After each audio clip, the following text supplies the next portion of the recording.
to say that thanks to thousands of volunteers, we did not move on to other things, and we kept them working on congressional district reform, whether they wanted to or not. So basically what happened is, the Constitutional Modernization Commission wrapped up, having done nothing, and we said, okay, well, we've done what we could to try to spur legislative action. We're going to have to take it upon ourselves to do a constitutional amendment to get this done. We are one of the states that has the ability to take direct democracy to the ballot and put this on the ballot and have the voters decide whether they want congressional redistricting reform. And so we started drafting some language. We put it up for public consumption. Let us know what you think. Public consideration. We vetted it with stakeholders, etc. And by May of last year, we had language, and we started the process to put this on the ballot for November of 2018. And we modeled the language of our proposal on issue 1, which was the state legislative redistricting reform. Basically, we just wanted the same rules applied to Congress too. And we felt very strongly that this was something that we heard, this is what people wanted. This is something that's going to make a concrete impact on our democracy, and it's going to make our elected officials more accountable to the people. We knew we were in for an uphill battle. We have some tough rules for getting something passed on the ballot through the Citizens Initiative. You need over 305,000 valid signatures to get on a ballot, and you need them from 44 of Ohio's 88 counties. And you need to get 10% of the population to agree that this is something that were willing to see on the ballot. So there are tough rules. There's a lot of obstacles and hurdles that you have to overcome to get it on the ballot. And that's because they want to make sure that if you're going to take something to the people to vote on our Constitution, a Constitution which is intended to last for a really long time, that we're not just like putting piddly things in there, but that it's a serious, intentional feeling that is shared by Ohioans, not just in urban areas, but all over the state. Camille? Yes. The 305,000 verified or valid signatures. Yes. In your view, how many do you need of gross signatures, if you will, in order to get to the 305? Yeah. So in general, there is about somewhere between a 50 to 60% validation rate. So that means we need to collect 600,000 signatures to be on the safe side. What happens is, people move, about 10% of the population moves every year. Some people aren't actually registered, they sign your petition. Some people they just make silly mistakes, or the handwriting is ineligible. There's all kinds of things that happen when you're signing petitions. So back in the spring, we said, all right, we got petition language. We're gonna take this to the people. And we had this amazing groundswell of grassroots interest. Every time we had a training, they would immediately fill up. They would be at capacity, and we'd have to work on finding a bigger place, scheduling the next training. And we did this all over the state, person to person, neighbor to neighbor, getting people to figure out how to talk to their neighbors about redistricting and the problems of gerrymandering. It's not exactly the simplest of subjects, and yet there was this enthusiastic engagement that we had never really seen before. And we had trainings, we taught people how to carry petitions, how to follow the rules, how to engage people, whether it's at tabling at various events. We were out there in the summer festivals, in the heat of the summer. They were out there in the winter. This is up in Cleveland, at a women's march, at a rally, anywhere where there were people.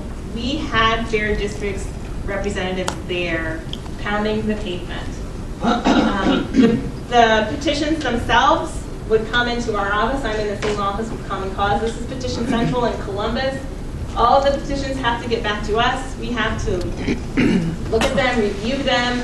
They have to be scanned. We have to verify the signatures to see, so we have a good sense of, are these valid signatures or are they not valid signatures. They have to be coded, sorted, stapled. There's a whole process. Yes. Could you just mention again, because I think they've been mostly mentioned several online, the groups in the coalition? Sure. So the coalition started out, it was founded by the League of Women Voters of Ohio, as well as Common Cause Ohio. Those were the two founders of the Fair Districts Coalition. And then as we became a ballot, as we had an official ballot, the Ohio Environmental Council came on. So we had this host of good government folks saying, this is something that we support. We had deep levels of engagement in Cincinnati and Toledo and Cleveland and Akron and even places that you would think, Mercer County, Licking County, there were people coming out in droves. Will someone come to Vinton County? We don't get requests to come to Vinton County and Columbus a lot. So it was exciting. It's really exciting. So there's a dedicated team of people in our office every single day. People who are paying $12 to park every day just because it's something that they care about. We would be running low on tape and staples and pens, scanners. Our volunteers bought those things for us. Wow. These people are hardcore. They care about this, and I can't explain to you how unique this is and how special this is, because this does not happen usually. This is not something that we see. Yeah. So you say the signatures, the petitions are scanned. Mm-hmm. So you have a copy of all those. Yeah, every petition that we get, we have to scan. Even if there's one signature on it, we have to scan there's 16 pages front and back of every petition. We have to scan every petition. Could you, because you have those addresses, would it be acceptable to then send a postcard to all of those people saying, thank you for signing the petition. Now your efforts have initiated this on the ballot, and please vote yes for issue 1. That is exactly what we're planning to do. Yes. You think ahead. So yeah, but we have boxes and boxes and boxes. They all have to be sorted by county. They all have to be sequenced. The Secretary of State, the legislature has over the years made it increasingly more difficult to do these citizens initiatives because they don't like it. They don't like the power of the people.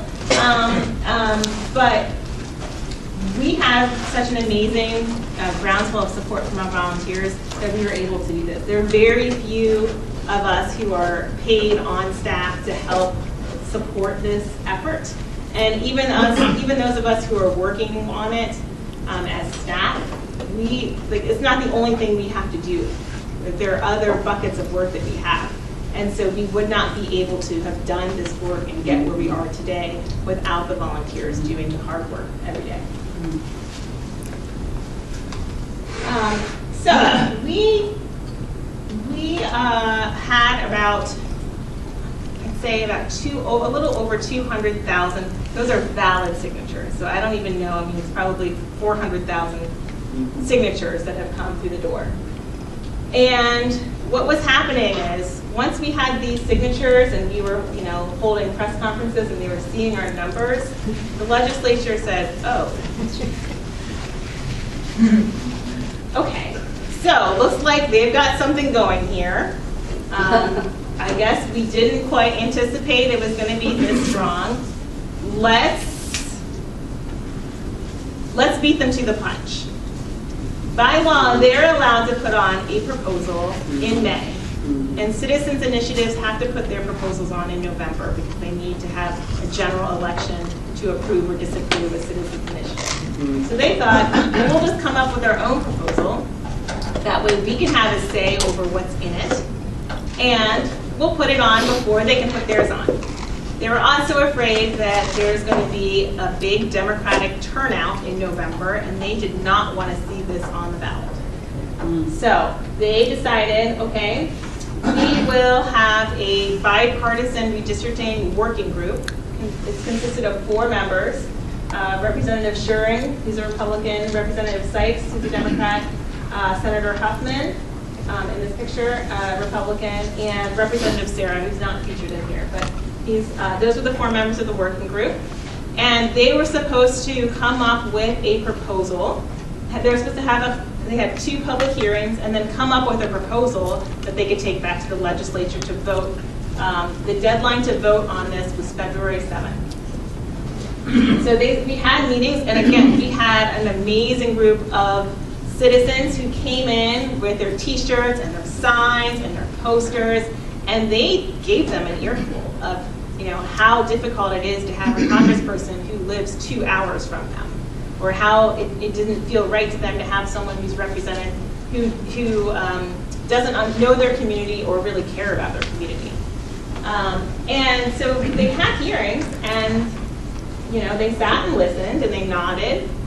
And we thought, okay, well, we'll see where this goes. I mean, all along we're saying we're going to have 2 tracks here. One is maybe we can get something we can work with the legislature, or 2, we'll just go ahead and put ours in November. We'll just tell people to vote no on their bad idea in May, and we'll vote yes in November. That's all we could do. So they put forth the very first proposal in January, early January. Senator Huffman decided he had a plan that he liked. Turns out the 2 Democrats, 2 of the 4 people didn't like it. So it's already off to a rough start. Okay?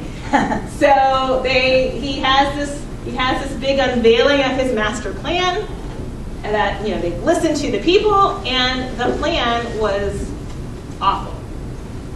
The Cleveland Plain Dealer editorialized that it belonged in the trash can. It had no meaningful minority party support. There was lots and lots of splits. There's basically no guarantee that this map was going to do anything better for the people of Ohio than our current process. In fact, they were saying it could be worse. It could be even more gerrymandered. And I thought, well, if this is their opening proposal, I don't really think this is going to go anywhere. I don't see what we can sell here, because this does not seem like they're trying to deal in good faith. So basically, we